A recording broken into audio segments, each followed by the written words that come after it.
अगर हमारे स्टेट में बिहार में रोज़गार मिल जाए, चाहे पूर्वांचल में रोज़गार मिल जाए, तो हमको दूसरे स्टेट में जाने की ज़रूरत नहीं पड़ती है। अगर बिहार के लेबर अदर स्टेटों में जाकर काम ना करें तो उनका पक्के का मकान नहीं बनेगा, उनकी खेती बाड़ी नहीं होगी। देखिए, हमारे उत्तर प्रदेश के लोग और बिहार के लोग जब दूसरे राज्यों में जाते हैं तो उनका अपमान होता है और अपना अपमान झेलना पड़ता है। रोज़ पुलिस के जवान मारे जा रहे हैं, रोज़ आए दिन आर्मी का जवान पीट रहा है, बलात्कार अपहरण चरम सीमा पे है। नीतीश जी क्यों मौन हैं, मैं खुद नहीं समझ पा रहा हूँ।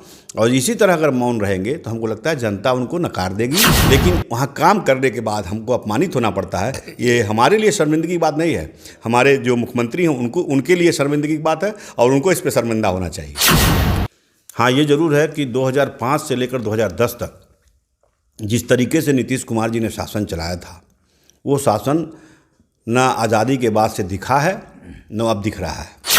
फैक्ट्रियां अगर खुलने लगे तो यहाँ रोज़गार मिलेगा, लेकिन अभी तक इस पर किसी ने विचार नहीं किया। और ये दुर्भाग्यपूर्ण है कि चुनाव के समय में तमाम वादे होते हैं, लेकिन हमारे गरीब जनता के लिए कोई सोच नहीं, कोई समझ नहीं रखता है। तमिलनाडु में हिंदी भाषी को आज बहुत बुरी तरह से 2-3 दिन पहले से मामला चल रहा है, पीटा जा रहा है, न ट्रेन पकड़ने दिया जा रहा है, न उन लोगों को काम करने दिया जा रहा है। इसको लेकर आपका क्या कहना है? देखिए, हमारे उत्तर प्रदेश के लोग और बिहार के लोग जब दूसरे राज्यों में जाते हैं तो उनका अपमान होता है और अपना अपमान झेलना पड़ता है।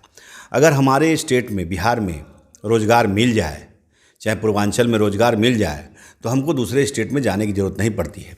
अगर बिहार के लेबर अदर स्टेटों में जाकर काम ना करें तो उनका पक्के का मकान नहीं बनेगा, उनकी खेती बाड़ी नहीं होगी, लेकिन वहाँ काम करने के बाद हमको अपमानित होना पड़ता है। ये हमारे लिए शर्मिंदगी की बात नहीं है, हमारे जो मुख्यमंत्री हैं उनके लिए शर्मिंदगी की बात है और उनको इस पर शर्मिंदा होना चाहिए। जी, वहीं तो 2005 से कभी बीजेपी की गठबंधन, तो मतलब किसी की भी गठबंधन हो, लेकिन सरकार नीतीश कुमार की रही है।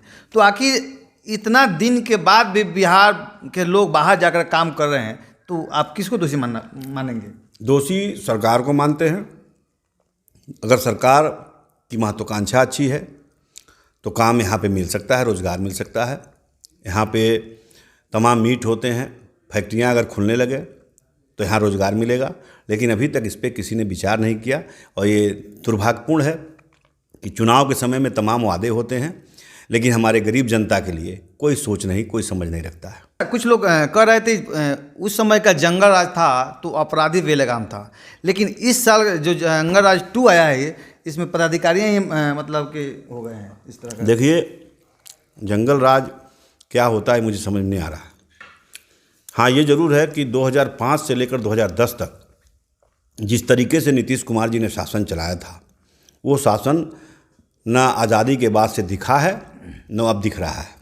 आए दिन अपराध, हत्या, देखिए 4-4 यादवों की हत्या हो गई हमारे पटना में, रोज़ पुलिस के जवान मारे जा रहे हैं, रोज़ आए दिन आर्मी का जवान पीट रहा है, बलात्कार अपहरण चरम सीमा पे है। नीतीश जी क्यों मौन हैं, मैं खुद नहीं समझ पा रहा हूँ। और इसी तरह अगर मौन रहेंगे तो हमको लगता है जनता उनको नकार देगी। नए साल के शुभ अवसर पर Bharat furniture Godrej interior showroom लेकर आया है bed, mattress, sofa set, dining set, steel अलमीरा, लकड़ी वार्डरोब तथा ऑफिस के फर्नीचर, वो भी डिस्काउंटेड रेट पर। यहाँ पर फाइनेंस की भी उत्तम व्यवस्था है। 0% के डाउन पेमेंट पर आप ये सारी चीजें लेकर जा सकते हैं। साथ ही साथ शीशम के फर्नीचर खरीदने पर 25% की एक्स्ट्रा छूट। शादी फर्नीचर सेट मात्र 1,40,000 रुपए में, और साथ ही साथ 1 लाख रुपए तक का इनाम जीतने का भी सुनहरा मौका। तो ये मौका हाथ से जाने न दें और आए Bharat furniture, Laxmipur, Raxaul, near Pankaj cinema चौक, 7543065573। पूरी सरकार को नकार देगी और जो जनता के हित की बात करेगा, जनता के हक और हुकूमत की लड़ाई लड़ेगा, उसको फिर से सरकार और जनता उसको सरकार फिर बनाएगी जनता। इसको आप किस को गुनहगार मानते हैं, प्रशासन को या यहाँ की सरकार को? देखिए, दोनों दोषी हैं। प्रशासन से सरकार चलती है और सरकार से प्रशासन, ये दोनों दोषी है। देखिए, उत्तर प्रदेश में हमारे मुख्यमंत्री योगी आदित्यनाथ कड़ा एक्शन ले रहे हैं, कड़ा एक्शन के साथ कार्रवाई कर रहे हैं। तो आज अपराधी वहाँ डरा हुआ है, सहमा हुआ है, भागा हुआ है स्टेट छोड़ करके। अगर स्टेट में है तो जेल में है, और नहीं तो स्टेट से बाहर है, और नहीं तो सुधर के घर पे बैठ करके अपना खेती बाड़ी या रोजगार कर रहा है। इसलिए शासन और सत्ता चलाने वाला व्यक्ति को कड़ा निर्णय लेना पड़ेगा। उसमें कड़ा निर्णय जब तक नहीं लेगा तब तक अपराध का बढ़ावा होगा और अपराध बढ़ता जाएगा। आपने अपना बहुमूल्य समय खबरी 24/7 को दी, उसके लिए बहुत बहुत धन्यवाद। आप लोगों को भी बहुत बहुत धन्यवाद।